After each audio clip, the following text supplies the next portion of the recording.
Welcome back to A Psychologist Talks. Today is going to be another episode in this diagnostic series tackling various diagnoses in our diagnostic manual.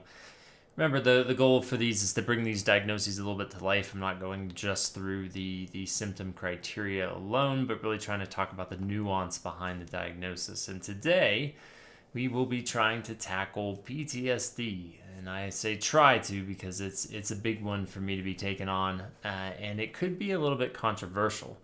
The reason why I say potentially controversial is on the one side, I will be critiquing the diagnostic manual itself. I think that's a little bit less controversial these days, but it could be. And then simultaneously, I will be critiquing the field at large and how we have chosen to encounter PTSD. Both sides, to me, have some growing edges here, and we need to find our way back to the middle. So, let's just start out with the general concept here is that there is some sort of traumatic experience. But this first concept, this is Criterion A, the experience of a traumatic event, has boundaries. It has boundaries, and it has boundaries for a reason. We as people and individuals do not get to, through diagnostic language, define what constitutes trauma that's indicative of post-traumatic stress disorder. There's a difference between the objective word trauma and the subjective word trauma that people have begun to appropriate and make their own, for better and worse. So as it stands diagnostically, they very specifically focus on life-threatening, potentially life-threatening, safety-threatening, really dire, really critical, really challenging experiences. And this is one of the first things that has people confuse and misdiagnose PTSD. Like if a kid or someone is highly neglected, in which case their safety, their nutrition, those sorts of things are jeopardized, that qualifies under Criterion A. If there is some sort of, say, bullying that involves threat to one's life or prospective, like they're trapped in a place where they think that they could potentially die, like, they're stuck in a barrel or something, and they're unsure if they're going to have sufficient air or whatever through that bullying, that is sufficient. Held up at gunpoint, wartime, sexual trauma, all those sorts of things are violations of safety that tread into, bodily harm and or death. And so this Criterion A is very specific. This is different than if you were, let's go through those examples again, you were a latchkey kid where, the parents provided there's enough food there, and there's a little bit of concern of well, I'm not eating healthily, or I'm not sure how to make this, but I have the food in front of me. So there's a neglectful component, but the safety is never quite compromised. That technically doesn't meet Criterion A. Bullying, just because you're made fun of, or you feel small, or you feel insignificant, that does not constitute Criterion A. Just because someone tormented you or was mean to you, that is not Criterion A. If you had some sort of big fight and it triggered some sort of insecurity inside of you, that is not Criterion A. If you were in wartime but you were behind a desk and there was no possibility whatsoever that you could be exposed to some sort of gunfire or something like that, that's different than you're in a base in another country that could be, a rocket flies over. That's Criterion A. But if you're just, kind of sitting at a jet desk, that doesn't qualify. The one exception to this is exposure to content, that this sort of vicarious exposure, but that one's a little bit more delicate. Just because we see violent stuff on the news all day doesn't mean we all qualify for PTSD now. But it is a real thing. I mean, if you're exposed to something incredibly violent, very very disturbing, that sort of vicarious, witnessing someone die, that is not maybe necessarily a threat to you, obviously, but the fact that you saw that is gonna impact your brain. Your brain is gonna do something potentially post-traumatic with that. So, I start with that, and I really emphasize that because it's one of the biggest points of confusion when it comes to PTSD. We seem to be in this day and age where just because someone says it affected them, just because there was adversity, that equates to trauma. That is not the case. That is not the case. Now, one of the things that I do want to be mindful of is this idea of complex trauma. And so there's a big push in the time before that DSM-4 TR turning over into the 5, there's a big push around that time or that era to be including complex trauma, this idea of early, protracted, repeated traumatic experiences, where maybe lots of the small ones weren't necessarily life-threatening, but there's this recurrent nature to it that absolutely shapes people's understanding of self and others and can create a post-traumatic experience. And that trying to distinguish that and make that unique from your more prototypical everyday PTSD. I would argue that was a noble notion, a noble initiative. The DSM folks, I forget the exact argument, they said there was like 80-something% or some sort of overlap with the current iteration of PTSD, and thereby because there was sufficient enough overlap and there's not enough support, that they chose not to include it, and it continues to not be included, at least as a publication of this episode. Now, this again is different. Notice that it isn't just like, well, I was bullied a lot when I was young with no life-threatening situations, and that constitutes complex trauma. There still is, even within complex trauma, these markers surrounding Criterion A, but there is subjectivity, right? And I think that's where some folks, whether you're thinking you have post-traumatic stress yourself or as a provider, I think it trips people up because, that gray zone kind of messes with folks. But we have certainly taken it too far.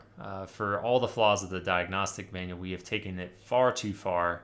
And I see lots of practitioners just kind of willy-nilly giving PTSD because it's just close enough. It's just adversity, and it's affecting them in the present day. And it's just not enough. It's not enough. So that's the big one. I mean, really is. Starting out hot. I guess I might have been alluding to like, no, we'll get hot. Starting out pretty hot. And that irks people. But remember, there's other diagnostic categories that capture adversity. It doesn't have to be PTSD to capture the importance of adversity in shaping us. Never mind, post-traumatic stress focused interventions aren't only successful if you've given or you've been diagnosed with PTSD. Anytime we're really caught up in past memories, things that we're having a hard time letting go, post-traumatic focused interventions are going to be helpful because latent to them is exposure work, but also it depends on the provider, but kind of does identity work, like object relation work in psychodynamic terms, or like core schemas and unhelpful cognitions and behaviors from a CBT standpoint, a cognitive behavioral therapy standpoint. So that's the cool thing, is like, if this feels threatening, if you identify with a diagnosis of PTSD, I hope it's not, because it's not saying that these things aren't what we call like little t trauma. Like, it doesn't meet Criterion A, but maybe it's traumatic to you and it's impactful to you. Well, we'll honor that truth, but as providers who are giving these diagnoses, we need to differentiate between PTSD versus like other specified and adjustment related concerns secondary to distress and adversity.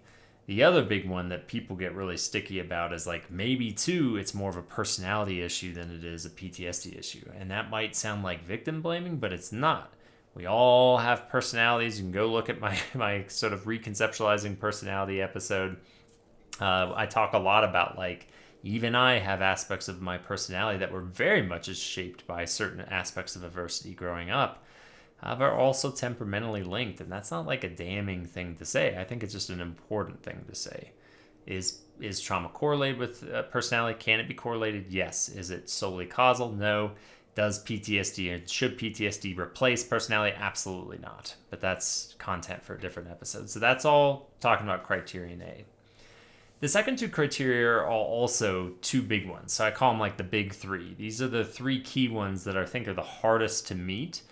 Because the criterion after this are a little bit easier to meet. Criterion B is re-experiencing.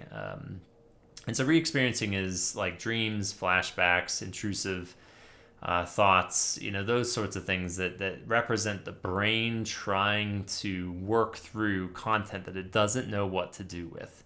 It's just like a lion I think from like an evolutionary standpoint, a lion attacked me. I survived, but I've got to figure out what to do with this memory and how to institute it in the present day so I don't get attacked by a lion again. It's a beneficial process. But what's sometimes challenging within traumas is like we don't know what to do with them, especially if it's like early childhood trauma. Folks won't often have support in how to cope. I mean, sometimes they do, but if PTSD develops, sometimes they didn't get sufficient support, whether through non-report or not believed report, or just families or systems that don't know how to support. It can create this sort of like I don't know what to do with this, or defenses that say like I need to move away from this experience. But the con of that is that the brain doesn't care that you don't want to do it. It says you need to do this. And it will come a knocking with these re-experiencing symptoms quite a bit, and just sort of recurrently. So it's like the brain wants to approach, and then there's an avoidance process of like, I don't know what to do with this.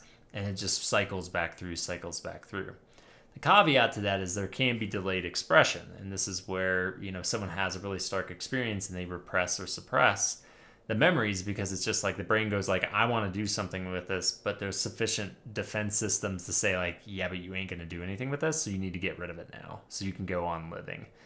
It's a rudimentary defense, but it is an important one. It will come back to haunt people eventually, a lot of the times, if they really have an incorporated meaning making and understanding of the world secondary or following a trauma. But it is something that does and can occur. Now, one of the things with re-experiencing is when you talk to people about their past in this line of work, people are frequently drawing from the past. The nature of my work is always drawing from the past. And so, we got to be really careful. Just because someone is referencing the past and they remember the past a lot and it influences how they think and feel in the present day, doesn't make it re-experiencing. We're allowed, if not, it's very normal to be looking to our past and questioning them quite a bit. These are intrusive, unwanted, sudden, and encompassing and recurrent to qualify for the Criterion B.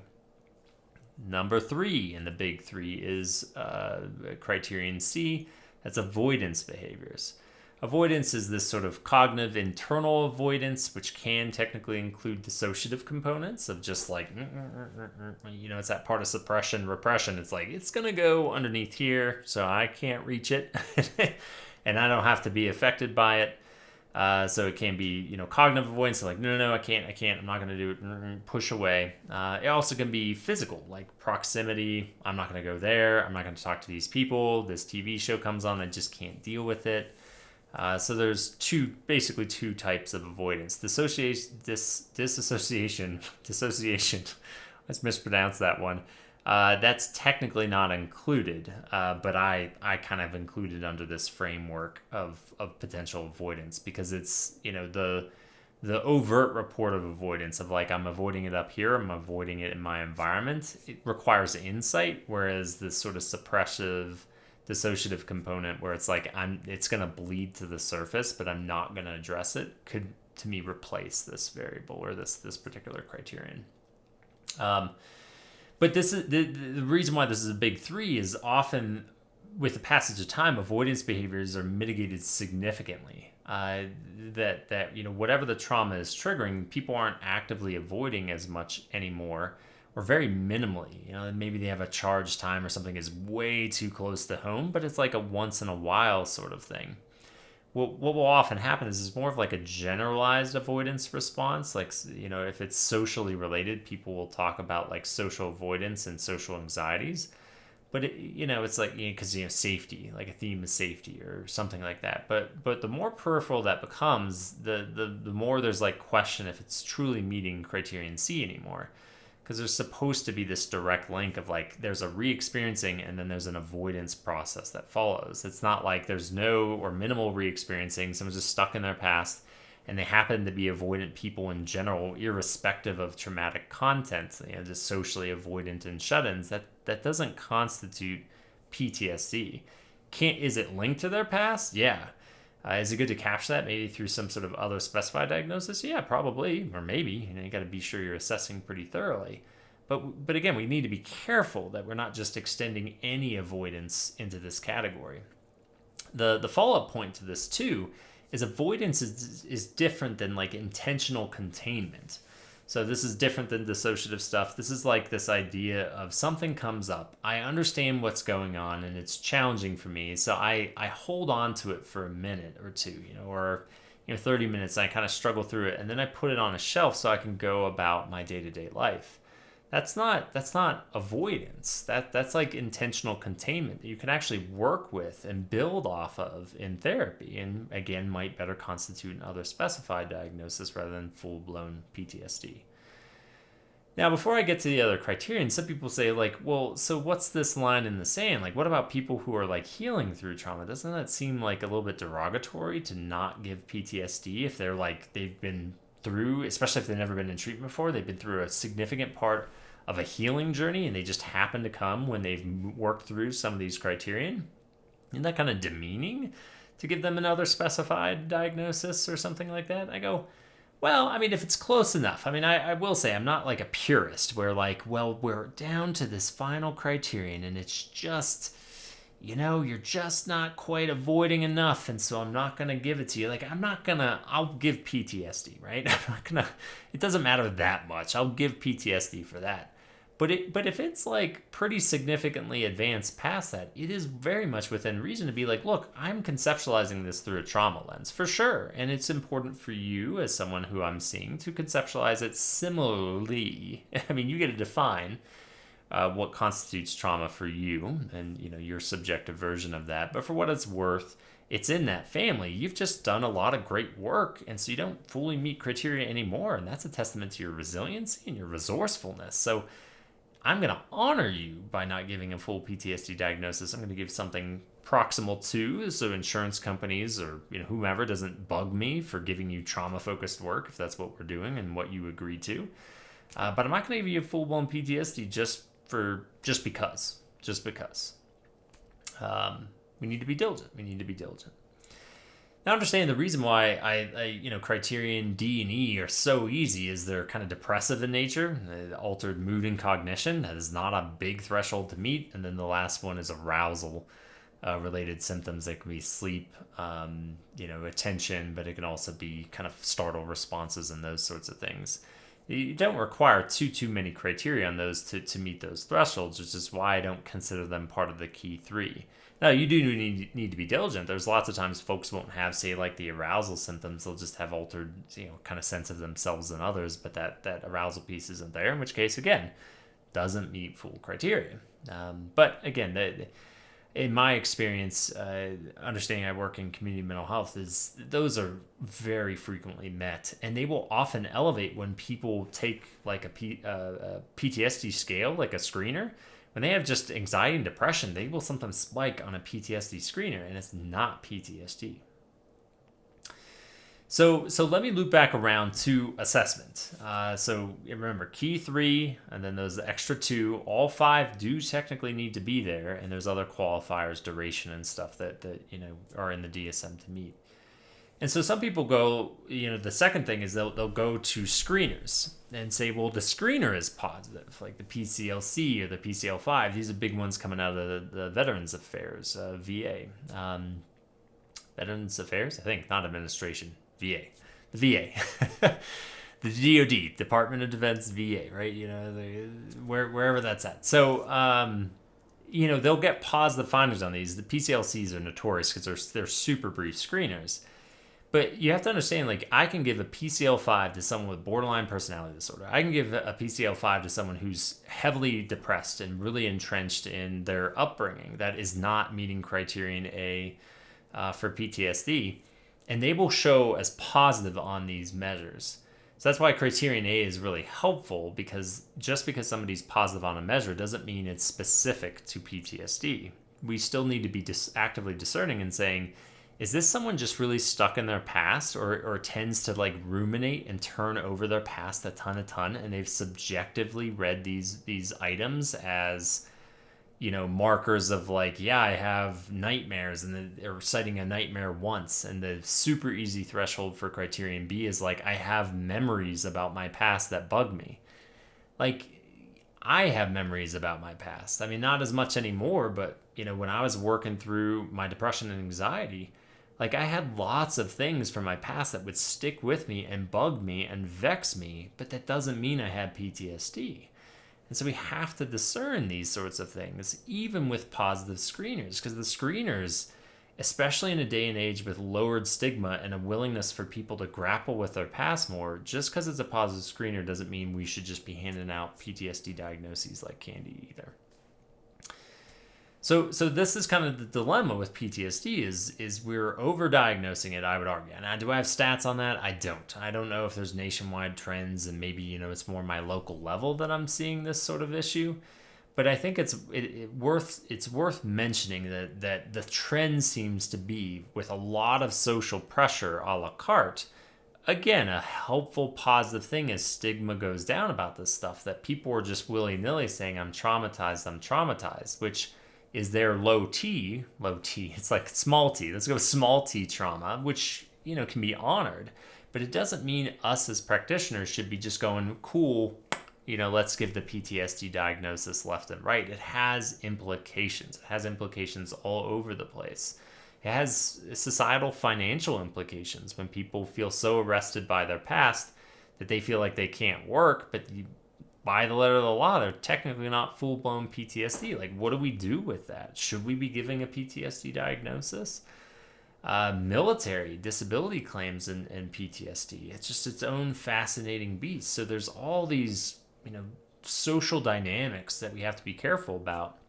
Never mind what happens if we collude with the dilution, kind of diluting a concept or an idea. It becomes, kind of goes to my episode about absolutism and relativism. We have to be careful not to be so absolute and rigid about PTSD, but we also got to be careful not to go into endless relativism where everybody and anybody's truth of just saying the word trauma means that they have PTSD, or anything about their past that's bugging them means they have PTSD. It's going to dilute the concept. There are more diagnoses, there are more options out there to conceptualize people who are stuck, rightfully so, working through issues from their past. Us psychodynamic people have been working through people's past for decades, and we're not willy-nilly giving people PTSD diagnoses just because of that. So that's that kind of controversial piece. The DSM is lacking. The diagnostic manual is indeed lacking. It doesn't give people, the consumers and providers, a ton of guidance on this. And so I get people wanting to fill these holes a little bit better, because there's absolutely holes.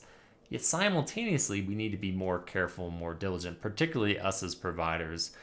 But, social media influencers and those sorts of things, rightfully should be a little bit more cautious and careful as well, to not just, appropriate language and spread it around as though it's some sort of like anybody can qualify anytime you've had adversity. There's implications for that.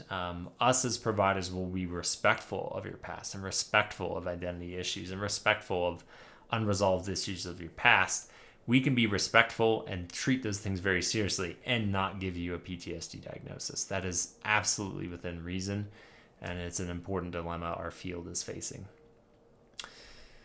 So I hope that does it some justice. I hope I didn't tick off too many people with that. I mean, I think it does need to be said. I hope I have played both sides, that I get it and be careful. And again, being respectful of the impact of trauma, that it's a serious thing and that we historically have underestimated it. The ACEs study, the Adverse Childhood Experiences studies, all these sorts of things, wonderful developments. And quite naturally, as we embrace this idea of trauma, we also have a tendency to overextend things that we find ourselves very much drawn to. So how are we being effective stewards? As all things, this is not unique to trauma. It's unique to anything that really enters into the public sphere. How are we effective stewards and shepherds of these concepts, as to not dilute them so much, but also not be so rigid that we're excluding people who really need the help and could benefit for sure from the label. So enough defensiveness out of me. I hope I've done that justice. I hope it's helpful to kind of hear and talk through the dilemmas of diagnosing post-traumatic stress disorder, as well as the far underutilized other specified trauma and stressor-related disorder. But yeah, hope it's been interesting, and as always, stay curious.